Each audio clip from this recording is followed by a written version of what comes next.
pastora Marlene Arroyo, nuestra amiga. Buenos días.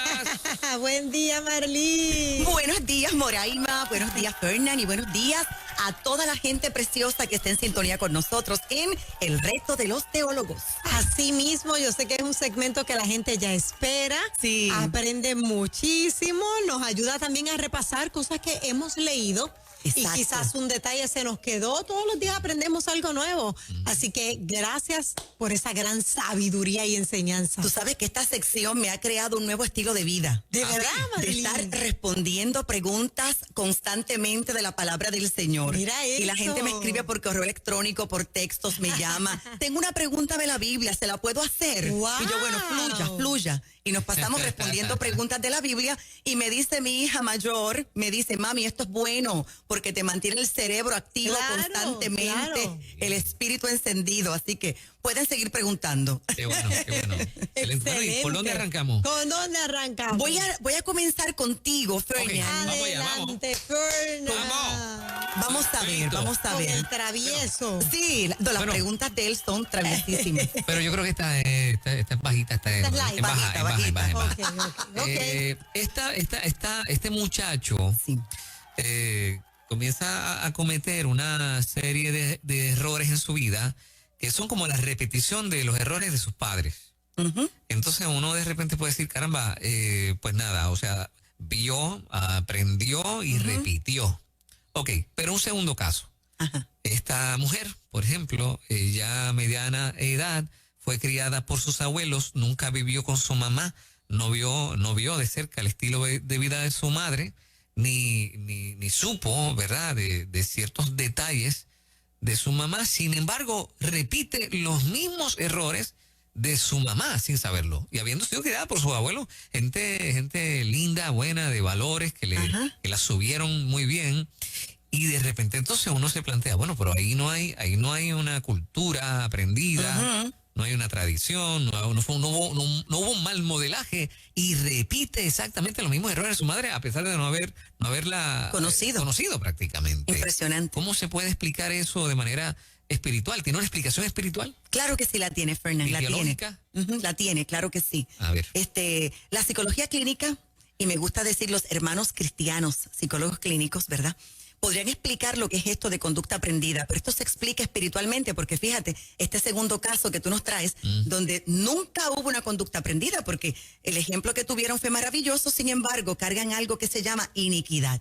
Así que tenemos que ir inmediatamente a las Sagradas Escrituras, porque la Biblia sí habla de herencia espiritual. La Biblia sí habla de maldiciones generacionales y voy a traerte los diferentes textos bíblicos que así lo respaldan, pero vamos a traerlo a un sano equilibrio. Vamos al primer verso. Éxodo capítulo 20, versículo 5, dice así la palabra del Señor. No te inclines delante de ellos ni les rindas culto, porque yo soy el Señor tu Dios, Dios celoso, que castiga la maldad de los padres que me odian en sus hijos, nietos y bisnietos. Aquí tenemos en Éxodo capítulo 20, versículo 5, ¿verdad?, una sentencia en contra de las personas que son idólatras y habla de una maldición generacional. Este es el más utilizado, pero no es el único. Vamos a otro. Éxodo capítulo 34, versículo 7, cita: por 1000 generaciones se mantiene fiel en su amor y perdona la maldad, la rebeldía y el pecado, pero no deja sin castigo al culpable, sino que castiga la maldad de los padres en los hijos y en los nietos, en los bisnietos y en los tataranietos. Ahora, vamos a otro verso, por favor. Deuteronomio capítulo 5, versículo 9 dice: no te inclines delante de ellos, ni les rindas culto, porque yo soy el Señor tu Dios, Dios celoso, que castiga la maldad de los padres que me odian en sus hijos, nietos y bisnietos. Y todo esto aparece en el Antiguo Testamento. Por lo tanto, hay una consecuencia que van a sufrir los hijos, los nietos, los bisnietos y los tataranietos cuando hay unos padres que están llenos de iniquidad, llenos de pecado y de rebelión. Y eso lo dice la palabra del Señor, pero también podemos ajustarlo a los refranes cotidianos. El mismo jíbaro campesino dice: hijo de gato caza ratón, Sí. hijo de tigre nace pintito. etcétera. Bueno, mi abuela me decía, recuerda que hija fuiste, madre serás, según lo hiciste, así lo verás. Y entonces, pero parece injusto que Dios castigue a los hijos por los pecados de sus padres. Sin embargo, es injusto cuando nosotros lo miramos desde una perspectiva terrenal. Pero cuando la Biblia lo trae de esta manera es porque Dios sabe los efectos del pecado que se van transmitiendo de generación en generación. Y cuando un padre tiene un estilo de vida pecaminoso, sus hijos también son propensos a tener el mismo estilo de vida pecaminoso. Y no es solamente como conducta aprendida, sino que es como una herencia espiritual, una iniquidad, una rebelión y un pecado que se va transmitiendo de generación en generación. Es por eso que entonces no es injusto que la Biblia dice que Dios castiga el pecado hasta la tercera o hasta la cuarta generación. ¿Por qué? Porque tenemos a una nueva generación cometiendo los mismos pecados que hicieron sus antepasados. Pero yo no voy a ser castigada por el pecado de mi papá o de mi mamá. No, yo voy a ser castigada por mis propios pecados. Ahora, la Biblia nos dice específicamente que Dios, vamos aquí para traer equilibrio, justo equilibrio y paz. La Biblia dice claramente que Dios no responsabiliza a los niños por los pecados de sus padres. Una palabra de fe y de ánimo en esta hora. Deuteronomio capítulo 24, verso 16, que también se encuentra en el Antiguo Testamento. Dice, los padres no podrán ser condenados a muerte por culpa de lo que hayan hecho sus hijos, ni los hijos por lo que hayan hecho sus padres, sino que cada uno morirá por su propio pecado. Vamos a Jeremías capítulo 31, verso 29, donde dice, en aquel tiempo no volverá a decirse, los padres comen uvas agrias y a los hijos se les destemplan los dientes, porque será que a quien coma uvas agrias, a ese se le destemplarán los dientes. Es decir, otra versión dice, les dará dentera. Cada cual morirá por su propio pecado. Ahora, hay una tendencia, Fernan Moraima y la gente linda que nos está sintonizando en esta hora, dentro de la iglesia, que lo estoy viendo con mucha frecuencia, a acudir a la maldición generacional, como si el sacrificio de Jesús no fuese efectivo en contra de todas estas cosas. Y entonces comienzan a hablar, a tratar de culpar a cada pecado y problema, como que cada pecado, cada problema, cada enfermedad, cada situación tiene que ver con maldición generacional y en letras mayúsculas y en negrillas.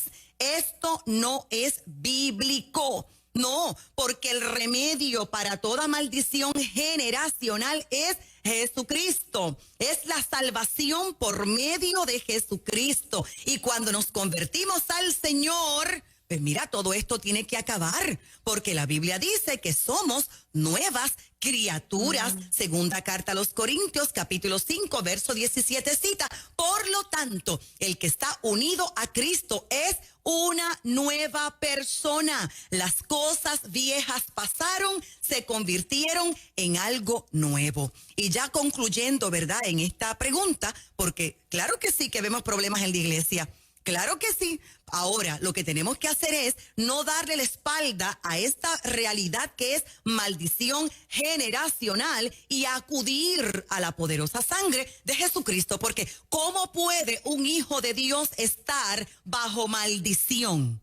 Romanos capítulo 8, verso 1 al 9, voy rapidito. Dice la palabra del Señor. Así pues, ahora ya no hay ninguna condenación para los que están unidos a Cristo Jesús. Ahora, si alguien dice que está en Cristo Jesús y está viviendo una maldición o está viviendo en condenación, tiene que hacerse una pregunta. ¿Realmente usted se ha convertido?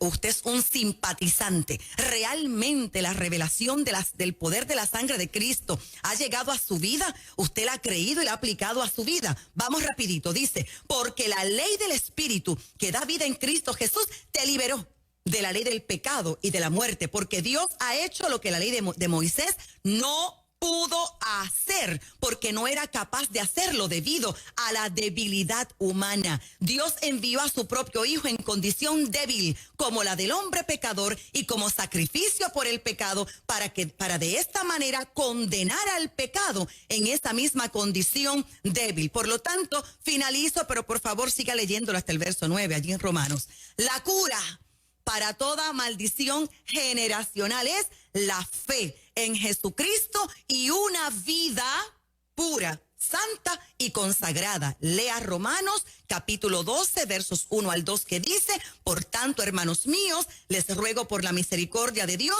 que se presenten ustedes mismos como ofrenda viva, santa y agradable a Dios. Este es el verdadero culto que deben ofrecer. No vivan ya según los criterios del tiempo presente. Al contrario, cambien su manera de pensar para que cambie su manera de vivir y lleguen a conocer la voluntad de Dios, es decir, lo que es bueno, lo que es grato y lo que es perfecto. Por lo tanto, Fernán, yo vengo de una línea genealógica de mucho, pero de mucho pecado. Mire, hemos estado poquito a poquito predicando la palabra del Señor y llevándolos a la presencia del Padre. Mire, que se vayan ya en el lecho de la muerte, que se vayan derechito a los brazos del Padre eterno. Pero mi abuela era espiritista y yo no. Mi papá tuvo un graves problemas con el adulterio, con las fornicaciones. Y la gloria sea toda para el Altísimo y yo no. Entonces, vengo de una línea genealógica de mucho pecado, pero ¿dónde está la diferencia? Claro que yo nací con iniquidad. Claro que yo venía con unas maletas muy fuertes en mi espalda. Claro que sí. Pero un día Cristo llegó a mi vida y un día yo decidí entrar en el conocimiento de las verdades del Señor, y por esta razón hoy declaro, proclamo y establezco que mis hijas, tengo 3 hijas de mi vientre y de mi esposo Carlos, mis hijas viven en bendición y no viven en maldición. De hecho, serán una versión mejorada de esta sierva del Padre. En Cristo Jesús es posible. Así que para estos abuelos no deben cargar la pena de la vida que está viviendo esta nieta, porque ellos hicieron y Claro. sembraron en ella lo que tenían que sembrar, pero está en ella su decisión de aceptar a Cristo y termina esa maldición para ella. Exactamente. Es la muchachita la que tiene que recibir la palabra del Señor y ella tiene que aceptar a Jesucristo, ella tiene que abrazar la santidad, la pureza y querer ser libre, porque esta es otra cosa, Fernán, hay gente que no quiere ser libre. Wow, increíblemente, ¿no? Sí, hay gente que le gusta. Mira, rápido, que sé que el tiempo avanza. Hay gente que le gusta tocarse los violines y estar enfermos porque les funciona. Hay gente que manipula utilizando estas ataduras, y para ser libre hay que querer ser libre y decidirlo, además de abrazar el conocimiento y la revelación. Hoy alguien va a decidirlo con esta palabra, hoy alguien no se va a rendir y hoy alguien va a dejar atrás esa frase de que yo no puedo hacer nada, así soy. Tremendo. Gracias, pastora. Tremenda. Amén, amén. Sí, señor. ¿Con quién sigue? continuamos? Contigo, Moraima, contigo. Conmigo. Con la teóloga Moraima Ulloa. Esta preguntita de Moraima está interesante hoy. Está interesante. Sí. Génesis 3, no me da tiempo de leer completo, pero usted lo tiene de asignación. Sí. Y Dios le dijo: ¿quién te enseñó que estabas desnudo? ¿Has comido del árbol que yo te mandé que no comieras? El hombre respondió: la mujer que me diste por compañera me dio del árbol y yo comí. Entonces Jehová Dios le dijo a la mujer: ¿qué es lo que has hecho? Y dijo la mujer: la serpiente fue la que me engañó y yo comí. Entonces Jehová le dijo a la mujer, Jehová dijo a la serpiente: por cuanto esto hiciste, maldita serás entre todas las bestias y entre todos los animales del campo, sobre tu pecho andarás, polvo comerás todos los días de tu vida. Y aquí es que viene la pregunta: y pondré enemistad entre ti y la mujer, entre tu simiente y la simiente suya. Esta te herirá en la cabeza y tú la vas a herir en el calcañar. Hay muchas versiones sobre esto, hay muchas opiniones sobre esto. Yo quisiera escuchar la tuya, porque entonces hay mucha gente que dice: no, es a la mujer la que le toca la pelea con el mismo enemigo. Es a la mujer la que le toca enfrentar. Cuéntame, Marlene, ¿cuál es tu opinión con relación a esto que hemos leído? A la mujer y al hombre también, pero vamos a explicar lo que significa específicamente esta porción escritural. Después que Adán y Eva pecaron, es el mismo Padre, es el mismo Dios Todopoderoso el que se convierte en el predicador. Y no solamente lo hizo con palabras, él lo hizo con ejemplos también. ¿Y cuál fue el mensaje del Dios Todopoderoso? Un mensaje de perdón, un mensaje de redención, un mensaje de gracia y obviamente de salvación. El propio creador del universo se convierte en el predicador. ¿Por qué? Porque ahora el juez de toda la tierra dio la sentencia. Y la sentencia no fue una sentencia de muerte eterna para los pecadores, para todos los ofensores, sino que fue una promesa de salvación, la salvación que Dios iba a proveer para toda la humanidad. Y obviamente una grande sentencia fatal para la serpiente, que es el diablo y Satanás. Y aquí el Señor nos da el mensaje central de su predicación, que es que la misericordia y la bondad de Él siempre va por encima y va a triunfar sobre el juicio. Ahora, antes de que el Dios Todopoderoso dijera, pues polvo eres y al polvo volverás, dijo que la simiente de la mujer iba a herir la cabeza de la serpiente. Y estas palabras estaban dirigidas específicamente a la serpiente, tipo de Satanás, para comunicarle, este será tu destino a causa de lo que tú has hecho. ¿Y qué es lo que tú has hecho, serpiente antigua? Introducir el pecado en el mundo, atreverte a promover la rebelión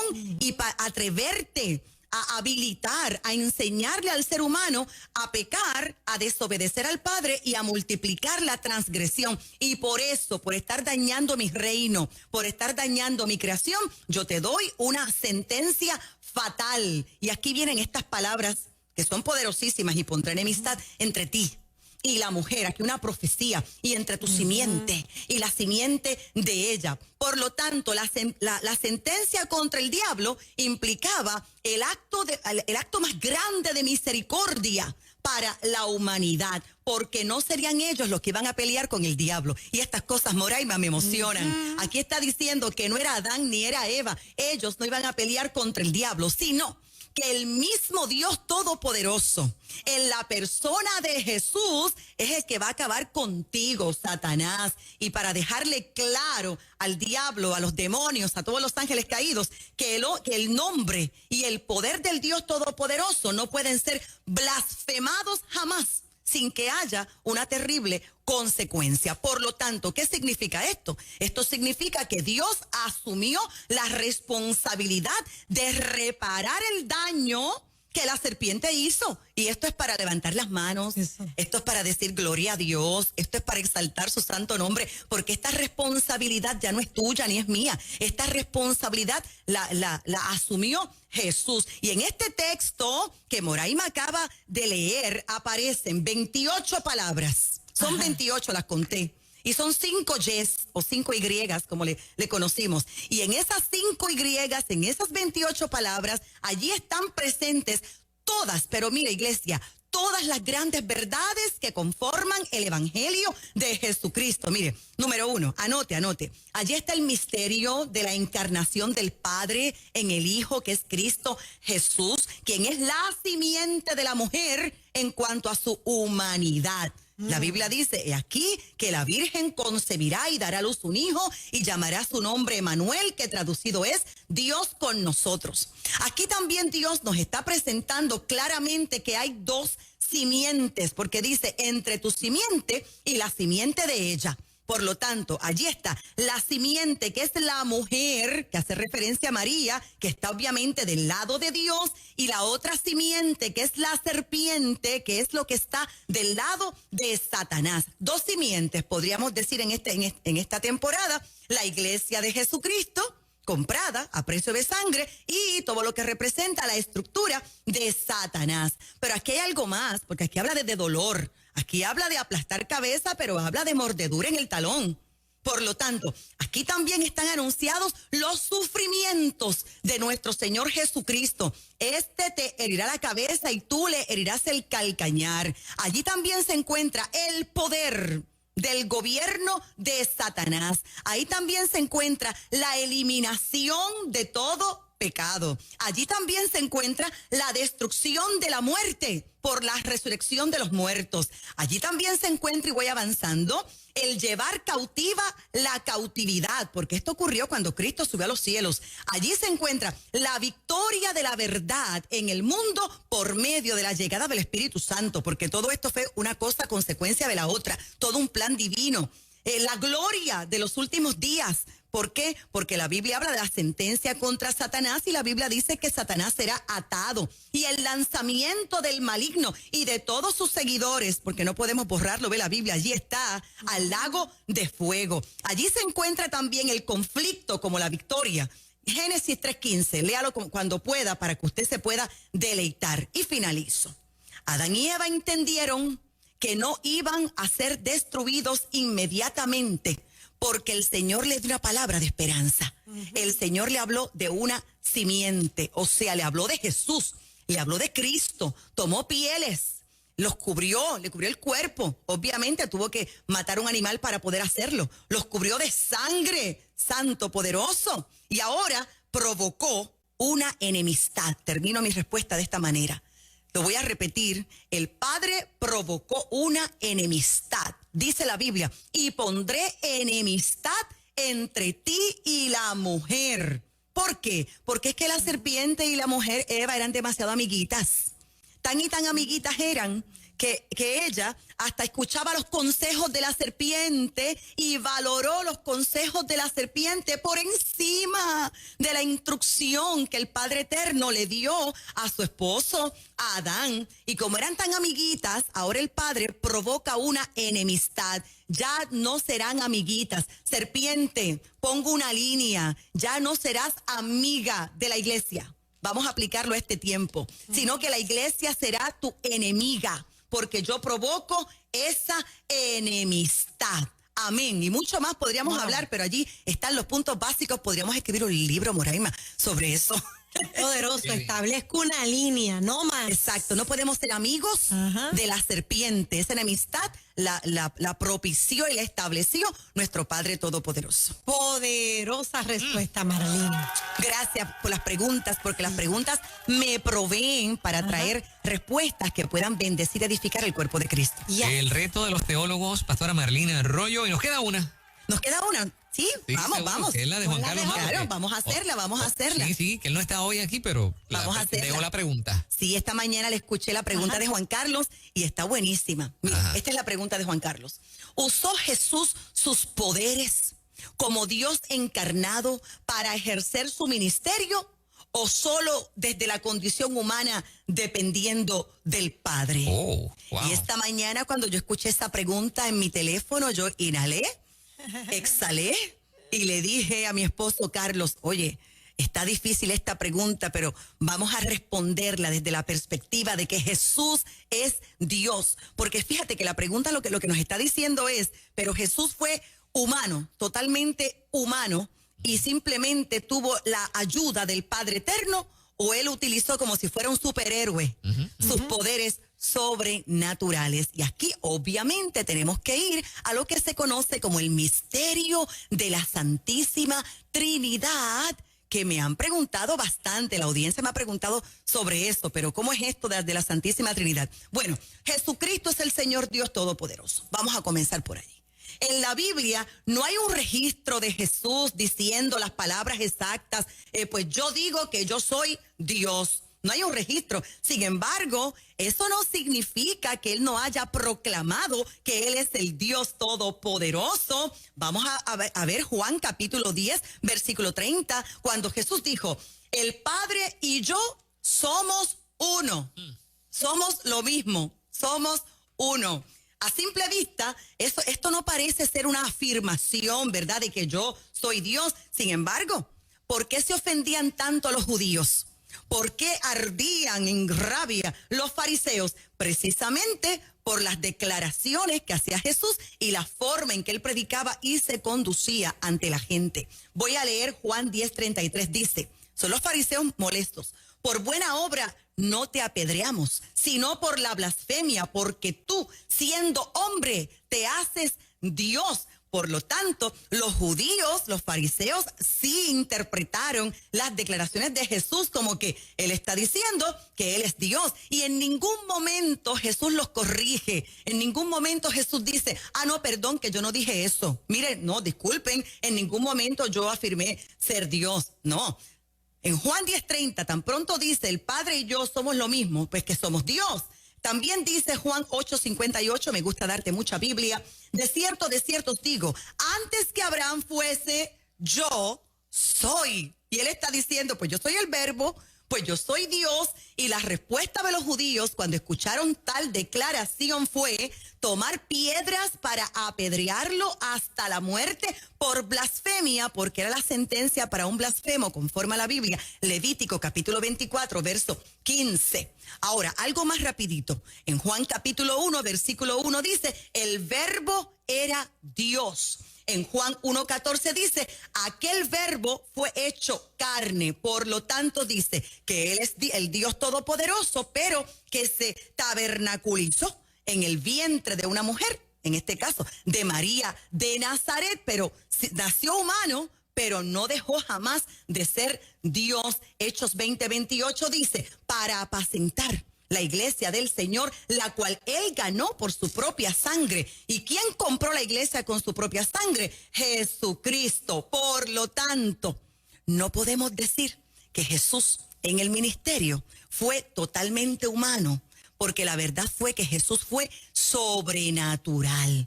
Para usted y para mí demostrar quién es papá y quién es mamá, se nos puede hacer una prueba de sangre. Y la prueba de sangre dice que yo tengo 23 cromosomas de mi mamá, de doña María Amalia Hernández, y 23 cromosomas de mi papá, de don José Antonio Arroyo Martínez, y esos 23 más 23 evidencian quién me engendró y quién me parió. Ahora, cuando vamos a la sangre de Jesús, por eso es que esto no es solamente con fe, aquí hay evidencias contundentes. Yes. Cuando vamos a la sangre de Jesús, aquí no hay 23 más 23 cromosomas, no. Cierto, hay 23 cromosomas de María de Nazaret, del linaje de David, que lo hacen humano. Y por esos 23 de María, la Biblia dice que es el verso más corto de las Sagradas Escrituras, y Jesús lloró. Y por esos 23 de María, Jesús le daba un coraje, que un día viró hasta las mesas, ¿verdad? Y expulsó a los mercaderes del templo y gritó, la casa de mi padre, casa de oración será llamada. Y por esos 23 cromosomas de María de Nazaret, mira, Jesús se emocionaba, reía, cantaba, danzaba por esos 23. Pero no podemos olvidar que María dio a luz virgen. Por lo tanto, el Espíritu Santo fue quien vino sobre María. Por lo tanto, la sangre de Cristo tiene poder porque son 23 cromosomas de María y el cromosoma del Padre a través del Espíritu Santo de Dios. Y por ese cromosoma del Padre, Jesús venció al diablo en la gran tentación, posteriormente lo venció en la cruz del Calvario. Por ese cromosoma del Padre caminaba sin problemas sobre las aguas, predicaba, se atrevía a hablar de que tú eres salvo, tú eres libre, el Dios todopoderoso. Por lo tanto, no podemos decir que era humano y que estaba totalmente humano dependiendo del Padre, porque Él es el Dios todopoderoso. Dependía del Padre eterno, porque el Padre, el Hijo, el Espíritu Santo son uno solo, pero es Dios como para atreverse, resucitar a la hija de Jairo, resucitar a Lázaro, resucitar al hijo de la viuda de Naín. Él es el Dios todopoderoso. Señoras y señores, el reto de los teólogos, una sección que usted debe compartir con sus amigos, con su familia, darle un repaso, ponerlo en sus redes sociales. Amén. Porque es tremenda bendición. Amén, amén. Qué Gracias. hermoso, qué hermoso. ¿Cómo la gente puede acceder, Marlene, también a estas respuestas y preguntas que tú también lo mencionas al final del segmento? Tengo un canal de YouTube. Ajá. El canal de YouTube, así mismo, Marlene Arroyo. Ahí usted se va a encontrar no solamente con muchos episodios del Reto de los Teólogos, muchos episodios que desde la sala de mi casa me siento a predicar y a responder preguntas de la audiencia. También se puede comunicar con esta servidora al 787-644-2544 porque no hemos dejado de predicar. La pandemia no es una limitación. Seguimos viajando, seguimos predicando, seguimos haciendo el trabajo. Y no se olvide, nuestra más reciente publicación, Ejé. Trasiego de Gloria. Todavía no está en ninguna librería, lo tengo yo. Llámeme que se lo envío por correo postal. 787-644-2544. Todas las glorias Ajá. que aparecen en las Sagradas Escrituras, qué personajes de la Biblia manifestaron esa gloria, pero más importante aún, cómo usted puede caminar en la gloria del Señor. Eso es. Tremendo. Muchas felicidades, Marlene. Gracias, Muchas Moraima. bendiciones y aproveche a hacer un regalito de Navidad. Que mejor que este gran libro, comencé a leerlo y está espectacular. Ay, gracias, Marlene. gracias. Así que bendiciones, un abrazo fuerte. Yo lo envío y usted le pone el lazo. El lazo, ¿Ya? exacto. Ahí ya. está. Gracias, Me pastora. gusta, Buen me día. gusta. Gracias a ustedes. Marlene Arroyo.